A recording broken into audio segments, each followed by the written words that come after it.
Բարի երեկո հարգելի հետևորդներ, եթերում պրեսինգն է։ Այսօրվա իմ զրուցակիցը լրագրողներ հանուն մարդու իրավունքների հասարակական կազմակերպության ղեկավար իրավապաշտպան Ժաննա Ալեքսանյանն է։ Շնորհակալ եմ Տիկին Ալեքսանյան այսօրով հրավերս ընդունելու համար։ Ինչու այսօրով հարգելի հետևորդներ, այսօր առավոտյան հայտնի դարձավ, որ դատարանը 18-ամյա Դավիթ Մինասյանին 2 ամսով կալանավորելու որոշում կայացրեց, ընդ որում դատարանը հաշվի չի առել, ինչպես փաստաբաններ են նշում, որևէ նյութ, այդ թվում կրթության, նրանց գովասանագրերի, այդ թվում նրանց առողջական խնդիրները, որոնք ըստ փաստաբան Լուսինե Մարտիրոսյանի եղբայրները իրականում ունեն բանտարկության հետ անհամատեղելի հիվանդություն, եւ դատարանը որևէ բան հաշվի չի առել։ Երեք ինքս Տիկին Ալեքսանյան գտնվում էի դատարանի բակում եւ փաստաբանների հետ զրուցելիս հայտնի դարձավ, որ քննիչները նույնիսկ ովքեր դատարանում էին, նրանք գործի նյութերին ամբողջապես չէին տիրապետում, այսինքն ծանոթ չէին եւ փաստաբանները ապշած էին այս հանգամանքի վրա։ Հարգելի հետևորդներ, պարզապես հիշեցնեմ, որ Դավիթ եւ Միքայել Մինասյանները երկորյակ եղբայրներ են, նրանք ձերբակալվել էին մարտի 29-ին Սուրբ Աննա եկեղեցում Փաշինյանի մասնակցությամբ տեղի ունեցած միջադեպի պատճառով Փաշինյանը սադրեց այդ դեպքը։ Փաշինյանի թիկնապահները նախ հրելով ճանապարհ էին բացել, իսկ երբ երիտասարդը նշել էր, որ ցանկանում է իր տեղում կանգնած մնալ, վեճ էր տեղի ունեցել։ Ես հիմա կխնդրեմ տեսանյութը նայենք, ուշադիր եղեք հարգելի հետևորդներ, դրվագները տեսանելի են լինում եւ անպայման ուշադիր եղեք տղաների ձեռքին աղոթագիրքը, նրանք մշտապես հաճախել են պատարակները հենց Սուրբ Աննա եկեղեցում։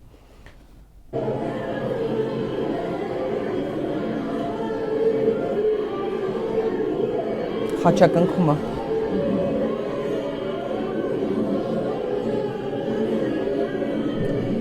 խփել գցել են Դավիթին։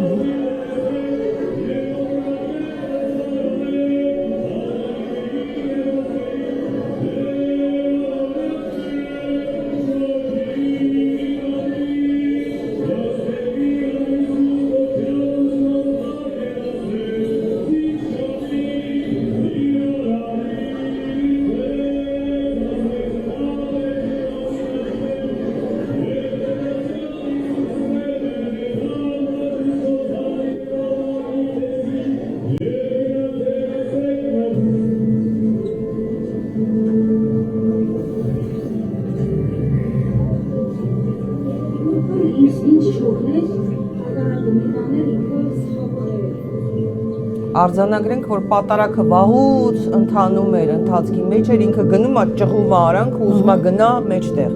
դիմացը կանգնի։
Բոլորը գոռում են արդեն դավաճան,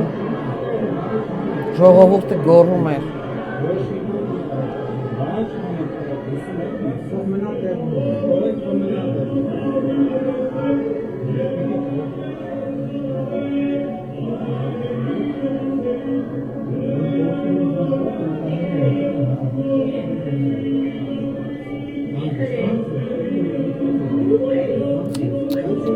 Մարդիկ գոռում են՝ մի հրեք, մի կպեք մեզ։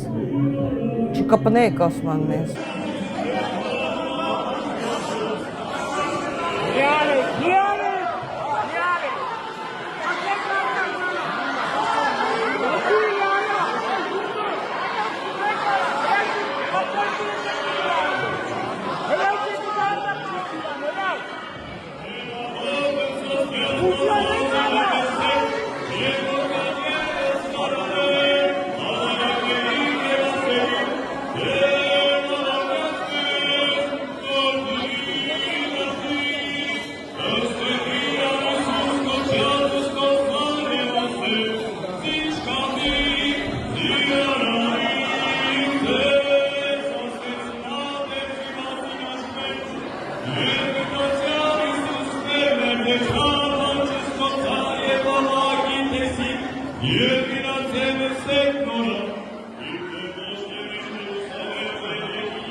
Արդեն ոնց են տղային տանում,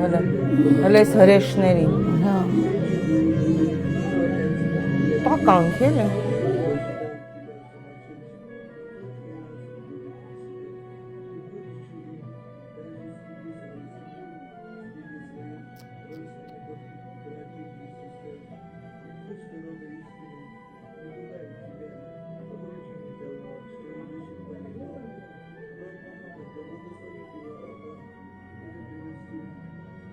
Տիկին Ալեքսանյան, պատարակը վաղուց սկսվել էր, գնում է, որոշում է գնալ կեցավայր Նիկոլ Փաշինյանը և ինչպես միշտ հաճախում արանքները, որ գնա, մոտենա, այսպես ամենաառաջի շարքերում կանգնի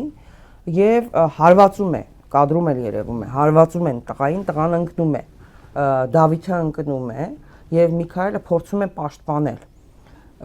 ընդ որում Թիկնազորը հաճախ այդպես է գործում, տակից խփում են, որպեսզի կամերաների առաջ տեսանելի չլինի, մարդը ցավից կարող է ընկնել եւ հետո ասենք ինքը գնում է ու հրահանգ է տալիս հավաքել, գնալ ջարդել եւ այլն, այն ինչ որ տեղի ունեցավ։ Խնդրեմ, ներկայացնենք, հա, դուք որպես իրավապաշտպան այդքան լուսաբանել եք, հետևել եք տարբեր դատական գործընթացների, սա ինչ է։ Նախ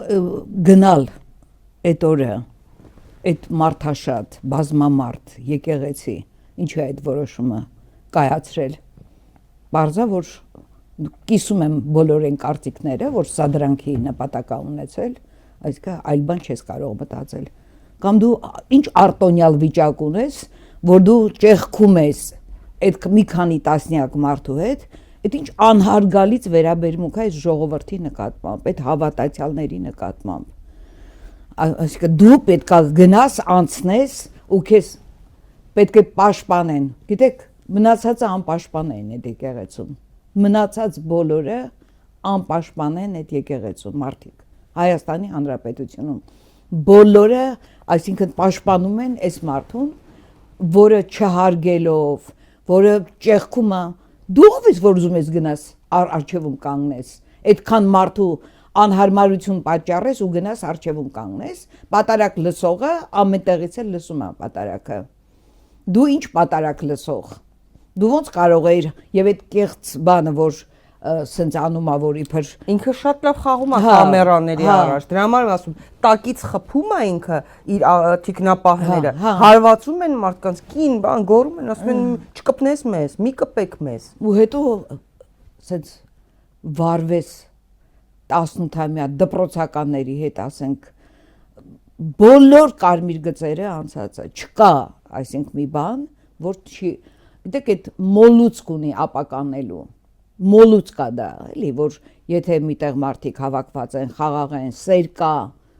համոզված են, որ սեր կարեկա, որ ուղակի այդ ապականի, այդ դիվահար մտքերը միշտ իր գլխում են։ Ու հետևանքներն է շատ ահավոր։ Նախ չեք Սա սադրանք էր, չէ։ Հա ես հիմա որ նայում եմ այս կադրերը, ուրիշ բան չես կարող մտածել։ Կարող էիր գնալ միտեղ կանգնեիր, լսեիր այդ պատարակը, եթե դու եկել էիր պատարակը լսելու։ Եթե դու եկել էիր ուղղակի այցելելու եկեղեցի։ Մարդը, որը աղանդավորական կազմակերպություններին մեծ տեղ է տալիս, ինքը հենց քարոզչությամբ էր զբաղվում 18-ից հետո, այդ թվում իր Facebook-յան էջում, ինքը 18 թվականից հակաեկեղեցական է շարժումներն է անում, հայհոյելով, պղծելով եկեղեցիները։ Նույնիսկ այդ օրը մարդիկ կային, ասում էին, ես եկել ես էլի պղծելու։ Այդպես էին հենց։ Ես չեմ հասկանում ինչի է ինքը առաջ գնում։ Հա, չգիտեմ։ Անհասկանալի է, այսինքն այդ խտության մեջ քեզ պաշտպան այդ մարդիկ մի 10-20 հոգով քեզ պաշտպանելով դու ինչի՞ ես առաջ գնում ինչի համար ես այդքան մարդուն նեղություն տալիս ոչ կուլտուրա ունի ոչ շնորհք ունի ոչ հարգանք ունի այսինքն գոնե եկեղեցում դու եկեղեցու հետ ո՞նց ես վարվում որ հիմա դու մտել ես եկեղեցի ու մի հատ էլ ուզում ես այսպես բրթելով գնաս որ դու ես եւ իրան արտոնյալ ազգում ներքին գործերի նախարարությունը շատ լավ հաստատել էր որ Նիկոլ Փաշինյանը եկեղեցի էր գնացել բառացի եմ ասում հա քաղաքական գործունեություն ծավալելու նպատակով որովհետեւ ներքին գործերի նախարարությունը հաղորդագրություններ տարածել որում ասվում էր որ ներքին գործերի նախարարության ոստիկանության ծառայողները խուլիգանության եւ պաշտոնատար անձի օրինական ծառայողական եւ քաղաքական գործունեությանը միջամտելու կասկածանքով ձերբակալել են երկու անձի ոստիկանությունը հստակ ասել է որ Նիկոլ Փաշինյանը գնացել է այնտեղ քաղաքական գործունեություն ծավալելու Մնացածը չէին գնացել քաղաքական գործունեության համար։ Ոնց այդ տղաները ամեն Կիրակի այդտեղ են լինում։ Բոլոր մնացած բոլորը բան խաչակնքվում էր Միքայելը։ Դե հենց այդ պետք է ապականվեր էլի։ Պետք է ապականվեր, ասեք այդ հոդվածը ինչ քաղաքական գործունեություն եկեղեցում։ Դա ինչ քաղաքական գործունեություն է։ Ով էր այնտեղ քաղաքականությամբ զբաղվում։ Այսինքն դա նորամուծություն է։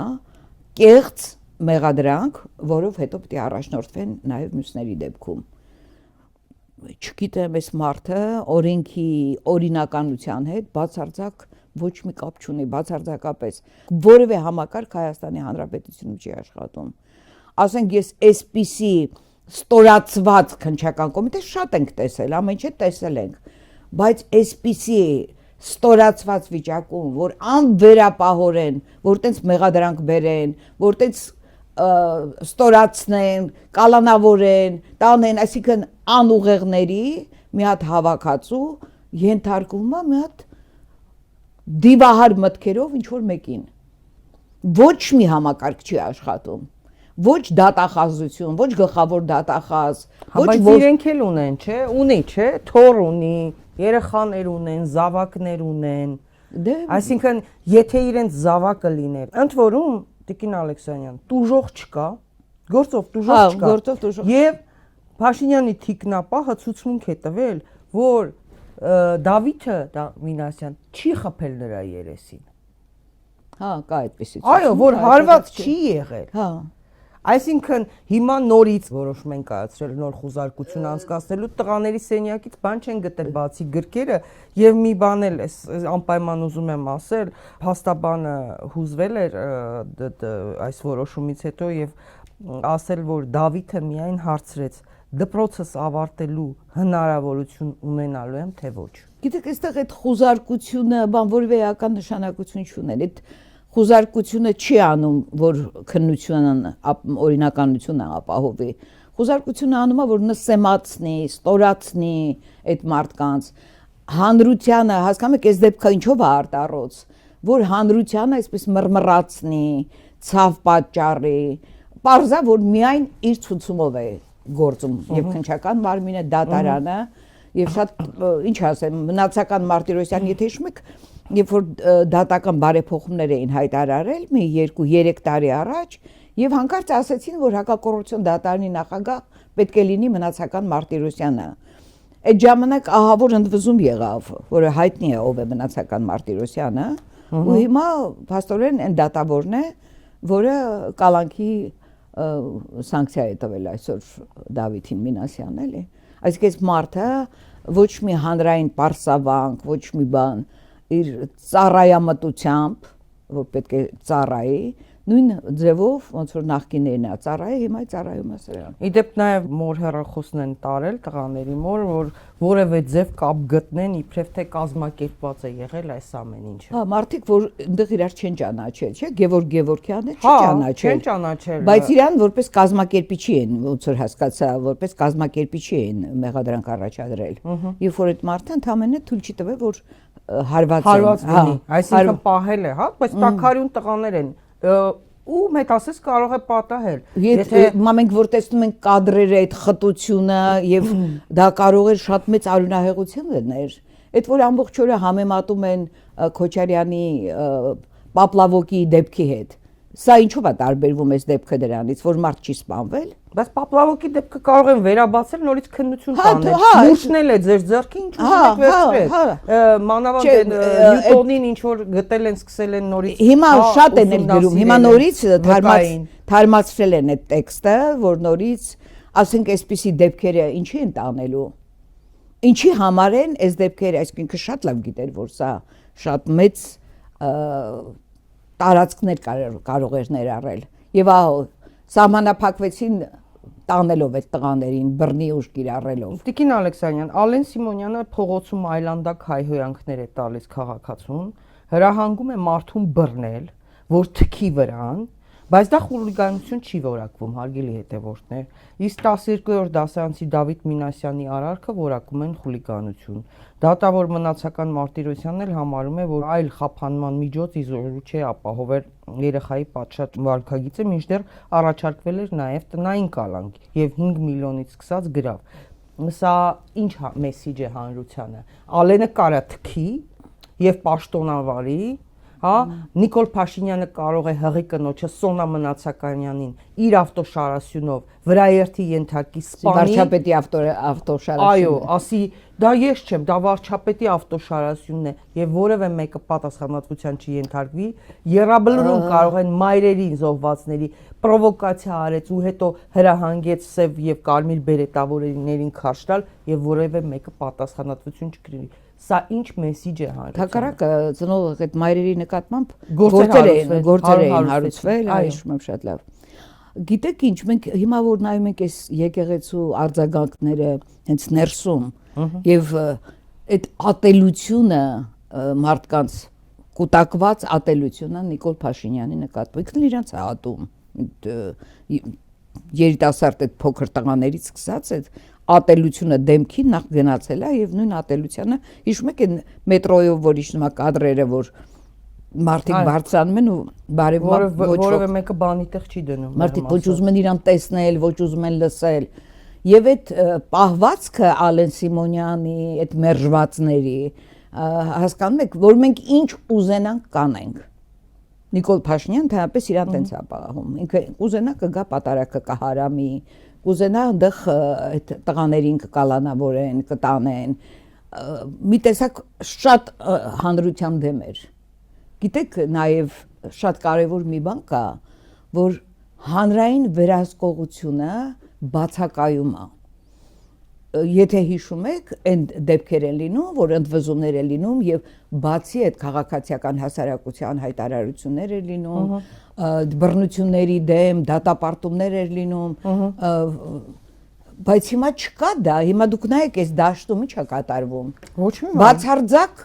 դատարկ տկլոր մեկը չկա, որ ասի ինչ եք անում։ Այդ իրենց այդ խմբի այդ կողմնակիցները որ մեկը ջուրը բերաները առնում նստում են ու այստեղ երեխայի հարց է 18 տարեկան դպրոցականի հարց է անբարոյ է հակառակը նույնիսկ Դանիել Լեոնիսյանը կեղծ տեղեկություն էր տարածել իբրև թե Դավիթ Մինասյանը հոգեկան խնդիր ունի դուք պատկերացնում եք ասենք նախ Եթե Աստված Հա, մի ես արասե կարդացել նման եմ իր խնդիր այդ, լիներ, դա ստատուսը։ անձնական տվյալ է, դու ինչ իրավունք ունես հրապարակես, եւ ամենակարևորը, դու կեղծիք ես տարածում։ Ինքը ուզում էր ասել, որ ինքը չի ուզում, որ իրան կալանավորեն, այդ ձև էր գրել, որ այդ ձևով էր գրել, որ պետք չի իրան կալանավորել, իբր այս անգամ ինքը իշխանության Հա, դեմ բայց է այդ գնացել։ տղան բան չունի, այդ տվյալները իրեն որտեղից եւ փաստաբաններն էլ էին ասել։ Դավիթը այո ունի առողջական խնդիրներ, որոնք անհամատեղելի են կալանքի հետ, բայց ինչ հոգեկան խնդիրներ։ Դու ո՞նց ես համարձակվում տեց բան գրես։ Ո՞նց ես համարձակվում։ Նա գիտելիքով հարուստ, օլիմպիադաներ հաղթած, գովասանագրերով գերազանց սովորող երեխաներ են։ Սա մի դեպք է, որին հանրությունը չպետք է հանդուրժի, Ինչ կարող են անել։ Դե պետք է, չգիտեմ, ընդվզման Ես կարծում եմ մայրերը պետք է ոտքի կանգնեն, որովհետև դա բոլորից երեխաներին է սպասում։ Ինչու եմ սա ասում։ Հիմա օրինակ եւս մի 18 տարեկան տղա էր, պատանի էր ձերբակալվել հենց այդ նույն օրը։ Հա, իմացա։ Տղան թքել էր, այո, Ռուբեն Մելիքյանը փաստաբան ներկայացրել էր, տղան թքել էր Նիկոլ Փաշինյանի մեքենայի վրա ու երբ հարցրել էին ինչու արեց, ասել էր թուրքը մեր սա հողերը ծախեց։ Ոնց որում տղայի մեղադրանքի հիմքում այդ նախադասությունն է հենց դրվել եւ որակվել որպես խուլիգանություն, բարեբախտաբար հա տղան կալանավորված չէ, բայց կրկին մեղադրյալ է։ Հիմա բայց Ալեն Սիմոնյանի հայոյանքը որ པարզ լսվում է այս վերջին դեպքը, հա, այդ այո, Միքայել Մարգարյանի հետ կապված, դա խուլիգանություն չէր։ Թքելը մարդու վրա, հայհոյելը, հա, դա հայոյան, այդտեղ ինքը հայոյում է Ալենը։ Եվ գլխավոր դատախազը բացառեց, որ դա հանցակազմ մոր արարքը խուլիգանություն չէր Ալեն Սիմոնյանի։ Մոր արարքը խուլիգանություն չէր։ Ոնց պիտի սենց շարունակվի։ Սա մի հատ անսովոր իրավիճակ է իրոք։ Ոչ մի ժամանակ չենք տեսել։ Ինձ համար ամենածանր սարսափելի վիճակը եղել է մարտի 1-ից հետո 2008 թվականի, որ մտածում ես դրանից են կողմ էլ ոչինչ չի կարող լինել, Human Rights Watch-ի հետ հետաքննության եմ մասնակցել դեպքերի եւ այլն, շատ մանրամասն լավ տեղյակ եմ։ Ուրեմն լավ տեղյակ եք Նիկոլ Փաշինյանը ինչ դեր է ունեցել մարտի 1-ին։ Ամեն ինչին էլ տեղյակ եմ, էլի ինչա տեղի ունեցել։ Բայց որ այս տեսակ ամբարո, այս աստիճանի բացահայտ ուզեմ հայհոյեմ, ուզեմ, չգիտեմ, սեռական օրգանների կաթողիկոսին ցույց կտա, որ միջազգային մամուլը հրապարակի, ուզեմ, չգիտեմ, ոնց կարող ենք մենք սա հանդուրժել։ Ու սա նախընտրական արշավի համատեքստում է արվում։ Այս մարդը ինչ է մտածում, ասենք, որ ինքը այս ատելության վրա պետքա գնա ու իրան պետքա ընտրել։ Բայց ազգի մեծ մասն է մտածում այս տղայի պես, որին այս 18-ամյա մյուս տղայի մասին, որ թուրքը մեր հողերը ծախեց։ Շատերն են մտածում։ Բոլորը բարձրաձայն ասում են։ Պայմանավորված պատերազմ բերեց, պատերազմը հրահրեց, որ 5000 երեխայի զոհաբերեց, ինքն է իր բերանով, վերջերս նաև ազգային ժողովի ամբիոնից էլ խոստովանել, որ գիտակցաբար է արել դա 20 թվականի այդ պատերազմը։ Որ անկախություն պետություն ունեն։ Քայլին քաղաքացիները, երբ որ հարցազրույցները խոսում են դրա մասին, թուրքը հանձնեց, այսինքն ինչի դրեցիք մեղադրանքի հիմքում, այստեղ է 18 տարեկան տղայի։ Կամ որ բոլորը գոռում են դավաճան, ժողովուրդը գոռում էր դավաճան։ Հա, բոլորն են, բոլորը, միշտ։ Ինչ են անել։ Իսկ ամենատարածված խոսքերից է դավաճանը։ Հա, դպրոցական, դպրոցահասակ երեխաներն էլ դա գիտեն։ Այո։ Եվ ինչ են անելու, դա մաքրելու են, բոլորին են կալանավորելու։ Չգիտեմ ինչ պիտի լինի, ճիշտ ասած շարունակությունը չգիտեմ։ Ես մենակ գիտեմ, որ չպետք է թույլ տալ, որ այս տղան մնա կալանքի տակ։ Նախ հարգելի հետևորդներ, ես ուզում եմ ներկայացնեմ շատերին էր հետաքրում ովքեր են այս տղաները, այս լույս տղաները, լուսավոր տղաները, երեք տեղեկացանք, որ նրանք հայտնի Ռաֆայել Մինասյանի ծոռներն են։ Կապանի պատմության մեջ իր ուրույն տեղն է ունեցել Ռաֆայել Մինասյանը, ով սովետական տարիներին եղել է Ղափանիկ ու շրջկոմի առաջին քարտուղարը, նրա վարչարության տարիներին Կապանը դարձել է ոչ միայն հանրապետական, այլև միութենական նշանակության քաղաք եւ արդյունաբերական կենտրոն։ Ռաֆայել Մինասյանի ղեկավարման տարիներին շատ բան է փոխվել Կապանում, սկսել է աշխատել Կապան-Երևան գնացքը, շահագործման են հանձնվել լուսատեխնիկական, ավտոնորոգման, էլեկտրոն, երկաթբետոնե կառուցվածքների գործարանները, բացվել է երաժշտական ուսումնարանը, գործարկվել է գարեջրի գործարանը, բացվել է Կապանի օդանավակայանը եւ այլն։ ԽՍՀՄ տարիներին 400,000-ից քիչ բնակչություն ունեցող քաղաքացիներից Կապանը այն եզակին էր, որ շնորհիվ Ռաֆայել Մինասյանի ունեցավ երկեհոնային դահլիճ, որտեղ արդեն այսօր ավանդույթ է դարձել եւ ամեն տարի ելույթներ են ունենում համաշխարհային բարձրակարգ կատարողներ։ Այսինքն անուրանալի դեր ունի Ռաֆայել Մինասյանը, որի ծոռներն են Մինասյան եղբայրները, ինչպես Արթուր Դանելյան ճիշտ էր գրել, արյունը ջուր չի դառնում, այսպիսի տղաներ են։ Բայց հարցս հետեւյալն է. Դավիթ Մինասյանը հիվանդ է, իսկապես ունի անհամատեղելի կալանքի հետ անհամատեղելի հիվանդություններ, նաև ինչպես իմացա ուշագնացության դեպքեր ունեն, դրա համար եկեղեցուն նույնիսկ Միքայելը մեջքին կանգնած էր, որպեսզի միշտ պաշտպանի Դավիթին եւ սնվում է հատուկ սննդակարգով եւ ըստ փաստաբան Վարդուհի Էլբակյանի հատուկ խնամքի պայմաններ են պետք նրա համար։ Արդյոք դատավոր մնացական Մարտիրոսյանը, ում դատական նիստերի դահլիճում արդեն իսկ մարդ էր մահացել, հիշում եք պրոդյուսերը Արմեն Գրիգորյանը, որոշումը կայացնելուց առաջ հաշվի չառավ այդ հանգամանքը կամ այն հանգամանքը, որ այդ երեխան 2 ամսից դպրոց է ավարտելու, որի հնարավորությունը կարող է եւ չունենալ, վերջին զանգին մասնակցելու հնարավորություն չի ունենալու։ Հա, սրա մասին խոսենք։ Մնացական Մարտիրոսյանի համար ոչ մի արժեք մարդկային գոյություն չունի։ Մենք համոզվել ենք վաղուց, ու փաստորեն հիմա երբ որ ինչ ասեմ, նորա 18-ը լրացել, դեկտեմբեր ամսին այդ Դավիթի 18-ը լրացել, այսինքն չի խնայում նույնիսկ այդ երեխային։ Ես ուղղակի ուզում եմ ասել նաև այդ անհամատեղելի հիվանդությունը բանտային պայմանների հետ երբեք ոչ մեկ հաշվի չի առնում։ Այ հիմա բանտից մեզ զանգահարում են, մենք վերջերս հենց ծայրահեղ ծանր կիններ մեզ զանգահարել եւ այդ դատապարտյալի, որը 10 օր հացադուլ էր արել, ուրեմն ունի բանտային պայմանների հետ անհամատեղելի հիվանդություն եւ այսինքն իրան չեն ազատում։ Եվ ասենք արդարադատության նախարարը ինչ է մտածում, ասենք որ ուելի կան բանտարկյալներ, ես գիտեմ, որոնք այդ կառավարության որոշում կա, որով դա պետք է գործի, այո, տվյալ դեպքում է եւ կրթության հետ կապված հիմա այս տղային է ինչու համար է իրան կալանքի տակ, ինչ է պատահել Նիկոլ Փաշինյանին։ Տուժող չկա։ Հա, տուժող ինչի համար է կալանքի տակ։ Իր թիկտապահն է ասել։ Այդ ես չգիտեմ։ Տենց է ուզել Նիկոլ Փաշինյանի սիրտը, ստրկացնի, պատժի, բայց այդքան աբիժնիկ լինի, այդքան բան է, ինչ տրավմաներով։ Հա, դա ինքը չունի ոչ մի, այդ ատելությունով լեցուն է։ Մի դեմքին նայեք։ Հա, հիմա ցայտնոտի մեջ մենք գիտենք իրեն, ինքը ցայտնոտի մեջ է ու որ ասում Աստված հեռու պահի վախեցած վախկոտ ու մանր մարդկանցից, բայց մնացական Մարտիրոսյանը վախից ատելությունը չի պակասել, ինձ թվում է։ Մնացական Մարտիրոսյանը գոնե պետքա հիշեր իր դատավարության ժամանակ Արմեն Գրիգորյանը մահացել։ Չգիտեմ, ես չեմ հավատում մահվան, որ մնացական Մարտիրոսյանի վրա ինչ որ բան կարող է ազդել, որտեղ ինքը նենց փորձ ունի։ Այնքան այդ թոքումուրա կերել, այսպես ասած, իր հասցեին մամուլը անդադ գրել է եւ շարունակ դատարանում, չգիտեմ, այդ միայն մարտի 1-ի դեպքերով չէ, նույնիսկ Չալաբյան, Ավետիք չէ, Ավետիք Չալաբյանի գործով մենք ենք մասնակցում, այդ նույն բանով շարունակում էր այդ ապօրինի կալանքի տակերը գտնվում Ավետիք, այսինքն ինքը նույն պահվածքը ոնց որ այդ պատվերի մեջ եղել է, այդ պատվերի մեջ էլ կա մինչև հիմա։ Ուրիշ ուրեմն այդ ժամանակ մարդկային բաները չեն գործում։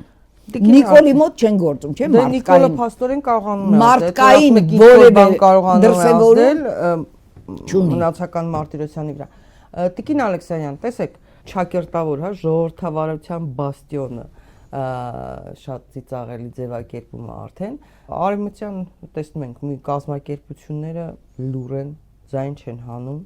որտեղ հիբրիդային պատերազմով են զբաղված։ Հա, որ այսինքն այն դեպքում որ ամբողջ Հայաստանի դեմ է հիբրիդային պատերազմ տեղի ունենում եւ հայտնի կենտրոնների եւ մարդկանց կողմից, հա։ Հիմա լուր են Եվրոպայի դեսպանը, լուրա, որևէ Միացյալ Նահանգների դեսպանությունը լուր է, միջազգային կազմակերպությունները լուր են։ Լավ, մենք ինչ կարող ենք անել։ Ես չեմ ուզում հույսս դնեմ ոչ մի կենտրոնի վրա, ու այդպես չեմ արել։ Ինչ կարող ենք անել։ Ես օրինակ որպես մայր եմ մտածում, որպես քաղաքացի, որովհետև ես շնորհակալ եմ այս երեխաների մորը, որ այդպիսի երեխաներ է դաստիարակել։ Դա նշանակում է մենք դեռ հույս կա, որ այս ազգը շատ կարևոր մեսիջ է մեզ։ Շատ կան տենց ընտանիքներ Հայաստանում, այնպես չի որ։ Չէ, իսկապես, հա, շատ կան։ Ու ուզում ես փայլուն երիտասարդություն ունենք։ Ես դա ինձ ուժ է տալ։ Ինչ կարող ենք անել, լուր են։ Նայեք այդ մետրոյի դեպքը, ինչ արձագանք ունեցել։ Այո։ Ինչ արտառոց արձագանք եղավ եւ իրոք հայտարարություն տարածեցինք այն կազմակերպությունները, որոնք դեռ մնացել են եւ անում են այդ հայտարարությունը։ Օրինակ ես հիմա գիտեք ոնց որ քաղաքասարակության ներկայացուցիչների արձագանքը իմ համար շատ ավելի կարևոր է ամբողջ դաշտը, հա, որ ասենք ժամանակին արվում էր եւ դա էական ներգործություններ ունենում։ Իրանք ինչ խղճով են, ասենք նայում սա։ Եթե պաշտոնատար անձինք Ալեն Սիմոնյանը չկայացած էլի Ալեն Սիմոնյանը կարող ասենց անցնի ասի տարեք սրան ասենց իմիջայլոց ասենց հայհոյի ասի պապատա կամ հասկանում եք այնքան ցածր մակարդակ կա ու ես ամենաշատ դրանից մեզ ազգին շատ անհարիր է ասենց ղեկավարներ հասկանում եք այս ցածր որակի հայոյախոս ասենք փողոցային բառապաշարով ես չգիտեմ էլի ինչ եւ այդ մետրոյի դեպքի արձագանքը քանի որ շատ տեսանելի էր Փաշինյանի պահվածքը այդ իր այդ պնդումը հետո այդ սուտը որ ուզում էր ասել որ չէ ինքը որ դուրս եկավ իրան հարցրեցին փախածներ որ ասեց այդ փախածները հասկանում եք ինքը շատ լավ գիտի էլի իր կինն ու Ալիևն էին, չէ՞, ասում դասալիքներ։ Աննա Հակոբյանն ու Ալիևն էին Զենզենի տված դասալիք անվանում։ Հետո ասեց, չէ, ես տենց բան չեմ ասել, բայց իսկը շատ հուժկու արձագանք եղավ, հասկանում եք, որը քեզ թվում է, որ դա ազդեց այս մարդու վրա, բայց 2 օր անց ինքը գնում է փաստորեն եկեղեցում եւ իր համար կարեւոր էր, որ եկեղեցում այդ ամեն ինչը լիներ, որ ապականեր Արայիկ Հարությունյանը եկեղեցու դեմ ինչ որ հայտարարություն արել, չէ՞, ամենից դեպք թե ինչ կապ ուներ, թե ինչ էր արել, այսինքն ակնհայտ է, որ եկեղեցին այդտեղ որևէ ինչ ինքն եկեղեցին է կազմակերպել։ Ինքն էլ իբր եկեղեցու հետևորդ գնացել է։ Հա, բայց մարդիկ հրապարակել են, այնքան խղճուկ են հիմա, շատ խղճուկ են, ախր sense որ նայում ես ուղղակի այդ իշխանությունն է իրան ձեռքում, որ նայում ես իրանք որպես մարդ, որպես ղեկավար, որպես գոյություն չունեն, հասկանում եք, իրենց որևէ բառը, ասենք, բան չունի, նշանակություն չունի, որևէ բառը իր նշանակետին չի ծառայում, իրենց խոսքը ոչ մեկի համար արժեք չունի, հասկանում եք, բայց դեռ շարունակում են այդտեղ նստել, դե իրենք չեն հեռանում, մենք պետք է հեռացնենք։ Արմինե Մոսյանի դեպքը լավ հիշեցիք, արցախցի կնոջ, ընդ որում տեսեք, այդ կինը ասում էր, ես չեմ ուզում խոսել ձեզ հետ։ Այո։ Քանի անգամ կրկնում է, ասում է, եթե մենք չուշանայինք շախմատի մրցաշարից, երեխան չուշանար, ես կիչնեի, որպեսզի ձեզ հետ նույն գնացքում չգտնվեի։ Անընդհատ ասում է, ես չեմ ուզում ձեզ հետ խոսել։ Սա էլի հրահրում է։ Սա էլի սադրում է։ Հա, ասում է, չէ, պիտի լսես, չեն ուզում։ Զզվում են քեզանից։ Կարող եմ զզվել։ Իսկ ինչու ես դու մտնում մարդու, հա, անձնական տարածք, չի ուզում քեզ հետ խոսի, ինչու ես սադրում։ Դա արտառոց, գիտեք, մենք քանի որ արցախցիների այդ տեղահանման հետ կապված մենք ընտանիքներ ենք շատ այցելել, այդ կանանց արցախցի կանանց արժանապատվությունը անխոցելի է, ես վստահ եմ հիմա դրանում եւ հարյուրավոր այդպիսի ես կանանց մասին եմ խոսում, քանի որ մեր դեպքը կնոջա վերաբերվում եւ ինքը իր այդ պինդ կեցվածքով, այդ մերժողական կեցվածքով հետ շպրտեց Փաշինյանին։ Գուցե հենց այդ պարտությունը իրեն գրագետ, շատ կոռեկտ, ինքը Ֆլեչերի համալսարանը ավարտել Արմինե Մոսյանը, ես չգիտեմ, ծանոթ չէի մինչ այդ, հա։ Ընդ որում լուսանկար տեսա, Մանասյան Անահիտը նույն ժամանակ ոնց որ թե Ֆլեչերում է եղել, լուսանկար տեսա, չեմ տեսել, հա, ասենք մարդ կա, չի ուզում քո հետ նույն օդը շնչի։ նույն տարածքում գտնվի։ Իսկ ինչ գիտես, ասենք, թե այդ որտեղ դու մտնում ես, մեկի հորն ես տարել զոհաբերել պատերազմում։ Հիմա ասում ես մենք գիտակցաբար եմ դարել, մեկի զավակին ես տարել զոհաբերել, մեկը նույնիսկ մասունքներ չունի իր զավակից։ Իսկ ինչու ես կարծում բոլորը դուք այսպես կարող ես լկտիաբար մտնել, չեն ուզում երեսդ տեսնեն, չեն ուզում նույնիսկ տպավորություն ունեմ, որ ինքը դիտավորյալ ոնց որ։ Դա եմ ասում, ինքը դիտման պես։ Գիտեք ինչ, 20 թվականից հետո այդ պատերազմի մարդկանց մեջ մնացած այդ զոհերի, այդ անարդարության, այդ հակասական խոսակցությունների, այդ պատերազմի հանգամանքներն ուսումնասիրող այդ հանձնաժողովի զեկույցի թույլ չտալը, որ մարդիկ իմանան տեսնեն իրենց երեխեքը ինչպես են զոհվել, ինչ է եղել, այս կուտակումը դուրս է գալու եւ ես շատ եմ վախենում, որ դա չօգտագործվի մարդկանց մեջ այդ Արցախը,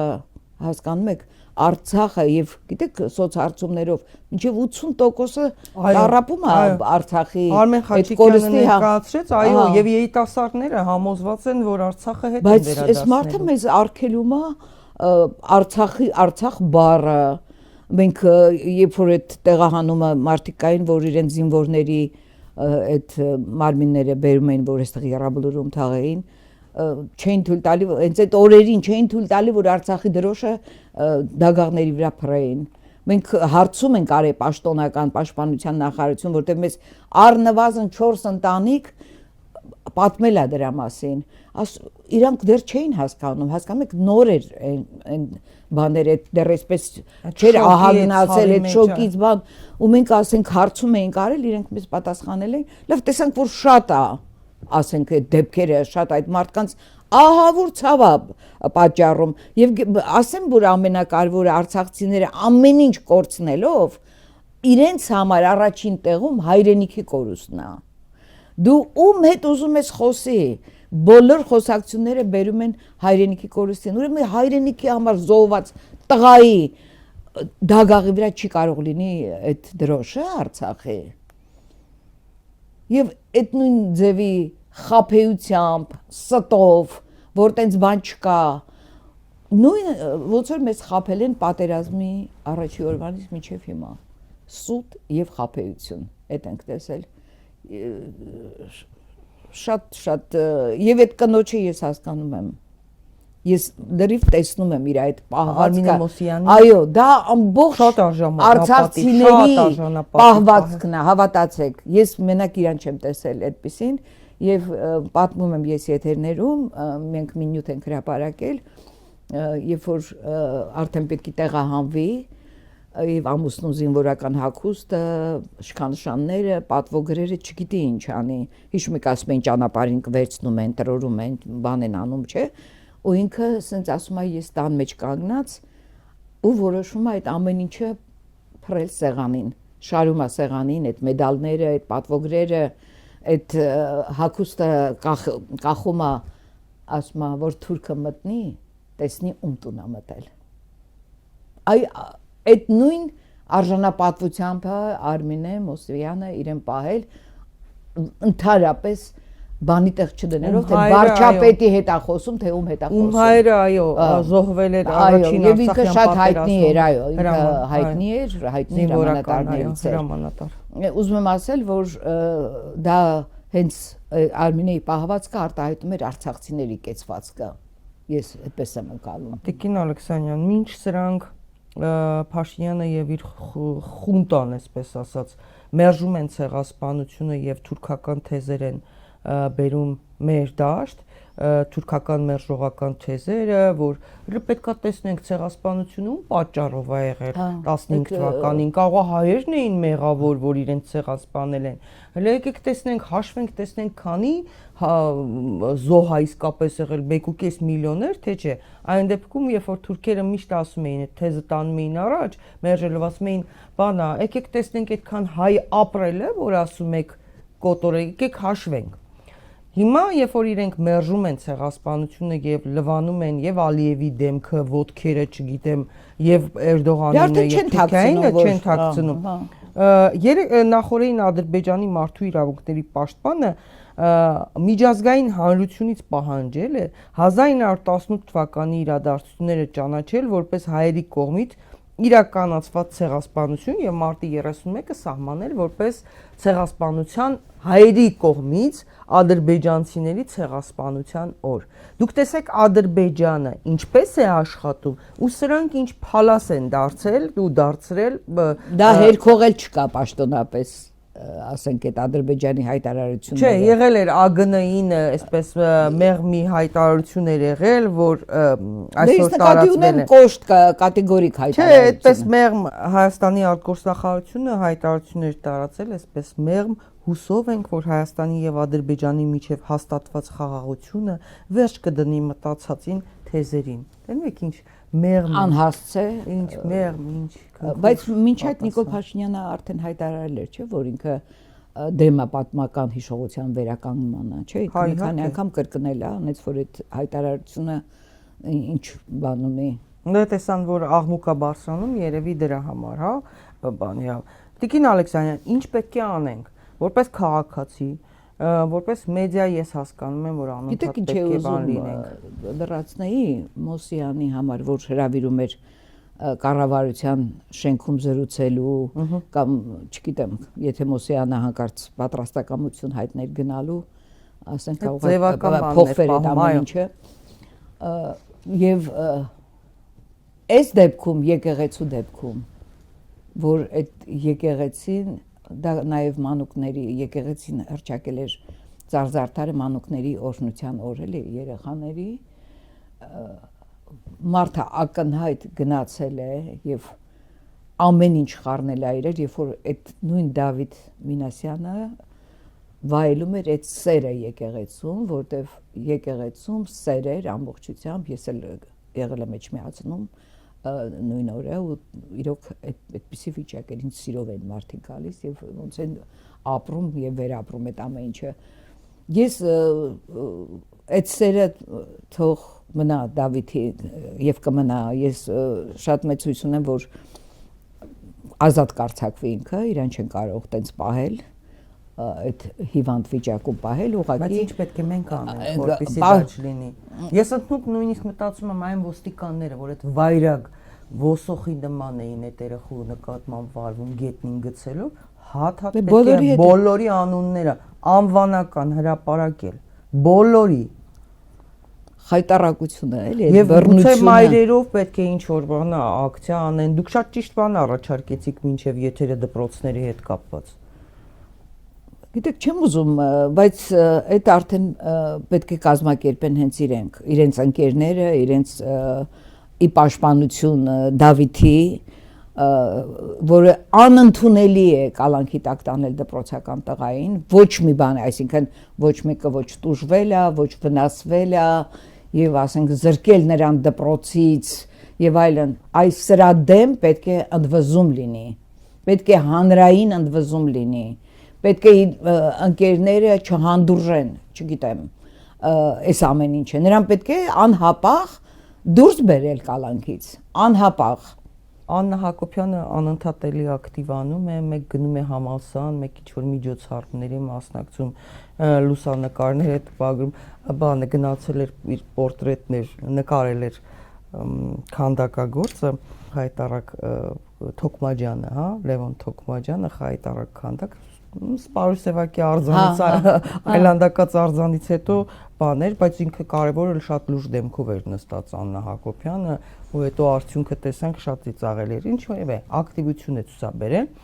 Եվ երեք եւս մի գրառում է արել անդրադառնալով գնդապետ Արթուր Ավանեսյանին, Կանդազին։ Չկարդացի, չգիտեմ ինչ։ Ես հիմա կկարդամ, հա, որովհետեւ Արթուր Ավանեսյանը մասնակցել է մեր ձևով շարժման Ուժեղ Հայաստան կուսակցության անվտանգության ծրագրերի կազմանը, քայլերի առաջարկող քայլերի կազմանը, հայտնի Կանդազ մականունով, հա, գնդապետ։ Մասնակիցն է պատերազմի։ Եվ ահա Աննա Հակոբյանը ինչ է գրում։ Հրապարակել է Կանդազի նկարը, Արթուր Ավանեսյանի լուսանկարը եւ գրել է. չեմ կարողանում մտաբերել այս անձնավորությանը 44-օրյա պատերազմի ժամանակ։ Աչքովս ընկած կլիներ անպայման եւ իհարկե տպավորված կլիներ, դժվար թե մոռանայի։ Իսկ պատերազմի մասին նրա ինֆորմացվածության աստիճանն ու ներհայաստանյան ընդամենը մեկամսյա վաղեմության սենսացիոն նորության մասին ինֆորմացվածության աստիճանը ուղիղ համեմատական են։ Ակնհայտորեն երկուսից էլ գաղափար լուր չունի։ Սա ասում է Աննա Հակոբյանը, գրառում է կատարել։ Ասենք մարդ, որը ինքնատեղյակ պատերազմի ամեն ինչից, հա։ Հա, բունկերում իրեն տեղեկացրել են, այն որ բունկեր էր մտնում, այն որ ապահով տեղերում գնում էր, հրամանատարական շտաբեր։ Եթե Աննա Հակոբյանը գրառում չանի, իրեն երբեք ոչ ոք չի հիշի, այսինքն ինքը իրեն արդեն չեն հիշում, որ ինքը գոյությունը ուներ։ Բայց դա լավ չի, պետք է ինքը պատասխանատվության թող ենթարկվի, բայց հիմա երբ որ այսպես մտնում է եւ ինչ որ կարծիք է հայտնում, ում համար է իր կարծիքը կարեւոր, ասենք, ով է իր կարծիքը գնահատում կամ չգիտեմ։ Ես ուղղակի ճիշտ է, մենք տեսնում ենք հիմա քծնողների բազմաթիվ չէ, իրենց այդ շրջանակում, հա, որ կան, որ քծնում են Նիկոլին, պրոպագանդիստները, չգիտեմ, այդ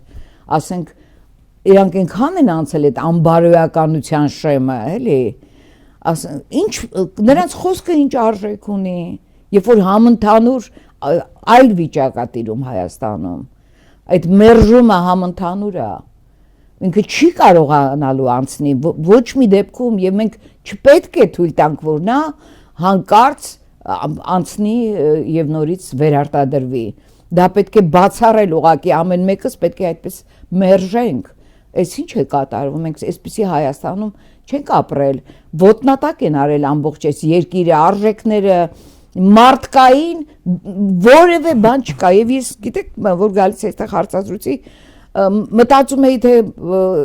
ինչ բառով պետք է որ բնութագրել այս արարքը, այդ եկեղեցում Նիկոլ Փաշինյանի այդ մխրճվելը, այդ իր զորքը ու տեսնում որ մարդկային բառը չի գործում։ Բայց Աննա Հակոբյանը Գորիսի հյուրանոցներում է եղել, այդ տերատո ջոկատով, ինչպես հետո պարզվեց, հա, ֆենած մազերով եւ այլն, մեկ էլ ներխուժել էր, հիշում եք, հրամանատարական շտաբ, բունկեր, հա, որի պատճառով Մովսես Հակոբյանին աշխատանքից նաև ազատեցին, կանչեցին Երևան, հայտնի դեպք։ Վերելքի շրջաններ։ Այո, այսինքն եթե ինքը չի տեսել ինչ որ Գորիսի հյուրանոցների սենյակներում կամ բունկերներում կամ չգիտեմ թաքստոսներում, sense լեզով ասենք, եթե իրան աչոտ չեն տվել, ուրեմն բանա շատ սազում է։ Շատ կասկածելի է, չի կռվել էլի այդ մարդը, եթե ինքը չի տեսել բան։ Գիտեք, ես մի տեսանյութ եմ հիշում պատերազմից 1 տարի հետո ոնց որ երբ որ Աննա Հակոբյանը գնացել էր Էլիսյունիքում էր եւ մեկ մահվան տարելիցին ախրանայով բան կողքը կանգնած այդ գյուղի տղամարդիկ հավաքված այդ հարազատներ եւ այլն ինչպես էր ինքը իրանց հետ խոսում ինչ տոնով էր իրանց հետ խոսում ամոթանք էր տալիս դասալիկների չկռվողների հասկանում նույնը այս մարդկանց Ալիևն էլ էր ասում դասալիկներ են 10000 11000 նույն բառերը մեկին մեկ կրկնում էր Աննա Հակոբյանը եւ իր թիմը բայց մենք հարցում էինք ինչով է բնութագրվում կինը, որը մայր է, ինչով է բնութագրում, չէ՞, կարեկցանքով, այդ գթասրտությամբ, այդ բանը վերաբերմունքով, այսինքն այս մարդը լրիվ ուրիշ կերպ է ներկայանում, եւ այս տարիները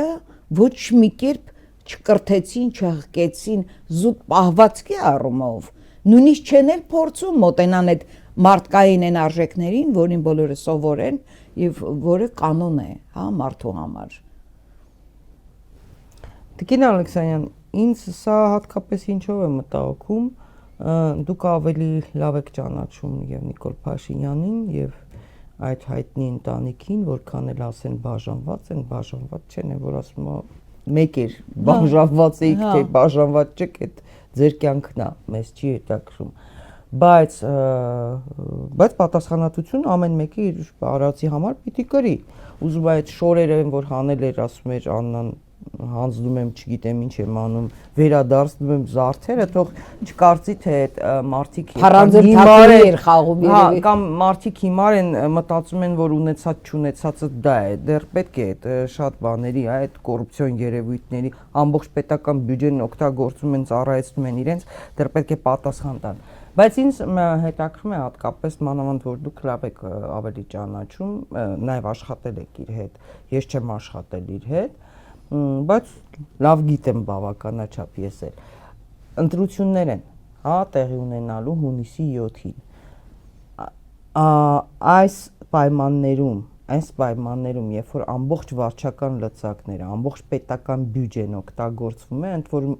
ընտրակաշառքը բյուջեից է լինում, օրինակ ասենք ասում են, ինչ ունես ապօրինի, շինություն, չգիտեմ ինչ, բեր օրինականացնենք, էս անենք, էս կտանք, վարկերդ կներենք, չգիտեմ ես ինչը կսուբսիդավորենք, էս կանենք, այդ նույն բանը։ Այս պայմաններում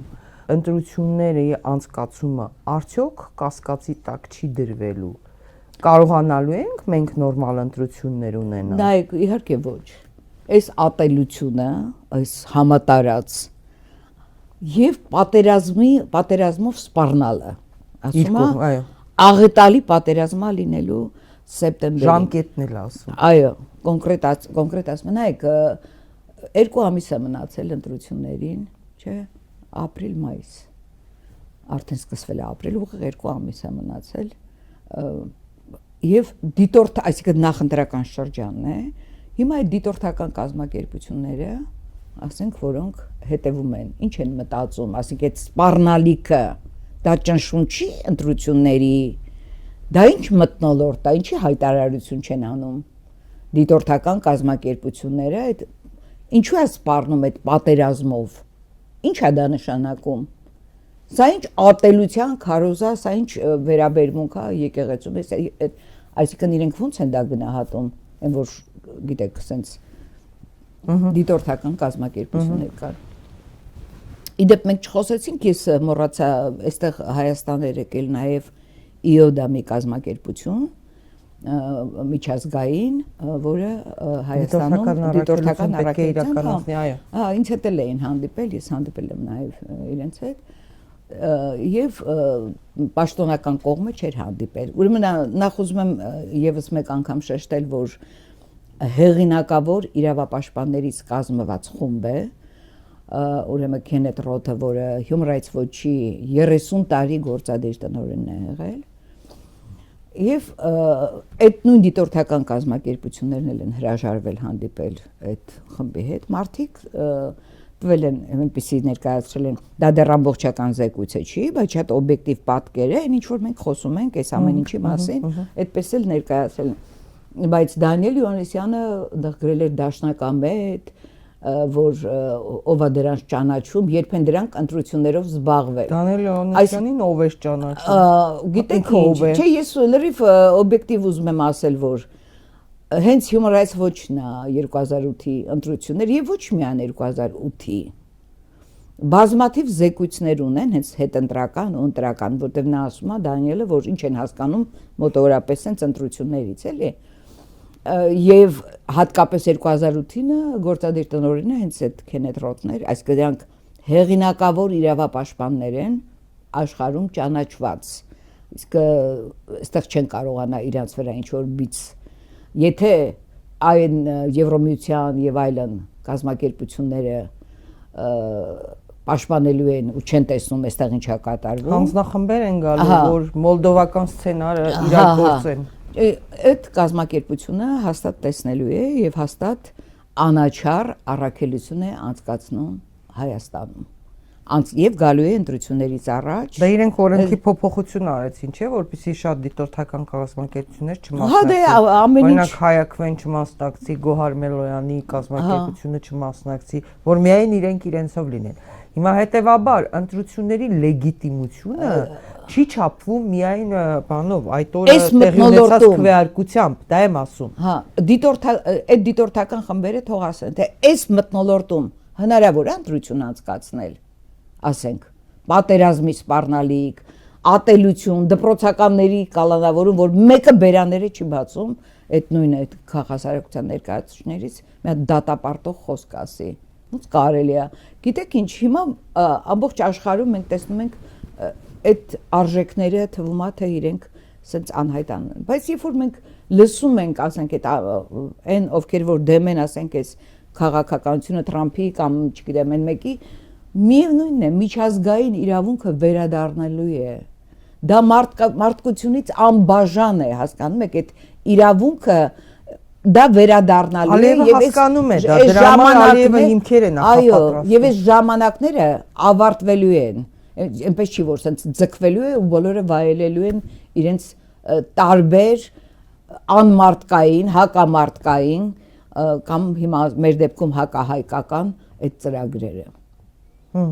Այնպես իհարկե նույն Բաքվի դատավարությամբ, որ Նյուրնբերգյան դատավարություն է անվանում Ալիևը, ինքը հիմքերն է նախապատրաստում, ինքը շատ լավ հասկանում է, հո բանը Նիկոլ Փաշինյանը հավերժ չէ կամ միջազգային իրավունքը հո միշտ այդպես չի կարելի ոտքի տակ գցել, ի վերջո պետությունները ինչի վրա են հիմնվելու, չէ, անընդհատ ոչ են պատերազմելու, այս քաոսը ավարտվելու է, ինքը հիմքերն է նախապատրաստում միջազգային իրավունքի համար։ Այնպես չէ, այնպես որ իզուր Նիկոլ Փաշինյանը մտածում, որ թուրը ամենտեղ կտրում է, էլի, մի օր այդ թուրը չի կտրելու, էլի, չէ դրա մասին պետք է մտածի։ Բայց ինքը ցայտնոտի մեջ է, չէ։ Դե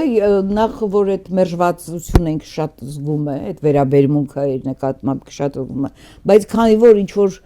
պարտավորություններ ունի երևի ինչ որ մարդկանց առաջ դրսում, նա շարունակում է այդ նույն ձևով առաջ գնալ, արդեն մի տեսակ սմերտնիկի կարգավիճակում է, հասկանում եք, չի կարող էլ կանգ առնել։ Աշխատել եք իր հետ, երբևէ կմտածեիք, որ Վահագն Հովակիմյանը կլինի կենտրոնական ընտրական հանձնաժողովի նախագահ։ Ասում էր չկարողացա լրագրող սարքեմ, չէ, ընդհանուր խփում էր ըստ իր գոլեգաների Վահագին ծեծում էր, խփում էր ինչ-որ բան, գլխին էր տալիս, բայց տեսակ բան դիպլոմ ստացավ Վահագը այս 18-ից հետո գունավոր հեղափոխությունից հետո դիպլոմի տեր դառավ, ինչ-որ անհայտ բույց դիպլոմ ունի, կենտրոնական ընտրական հանձնաժողովի նախագահ։ Պատկերացնեք, որ հա, տեսել եք, այդ ժամանակ որ ես աշխատում էի, չէի պատկերացնի։ Հիմա չեմ պատկերացնում։ Մտավոր ունակություններ էլի հաշվի առնելով։ Բան չի փոխվել, դե կենտրոնական ընտրական հանձնաժողովի նախագահ նրա համար է նշանակի, որ ինչ ասեն անի։ Նրա համար չէ նշանակի, որ ինքը մտածի կամ ինչ որ բաներ անի, ինչ որ հատուկ կարևոր բաներ չի անելու։ Պիտի թվեր տան, ասեն հեսա թվերը սենց արա, այսինքն նպատակը դա է նշանակելու։ Հա, ինքը ուղղակի ուրիշ հա, ինչ-որ բան չի անել։ Շնորհակալ եմ Տիկին Ալեքսանյան հետաքրքիր զրույցի համար, հարգելի հետևորդներ, հիշեցնեմ իմ զրուցակիցներ իրավապաշտպան Ժաննա Ալեքսանյանը, կհանդիպենք հաջողություն ձեզ։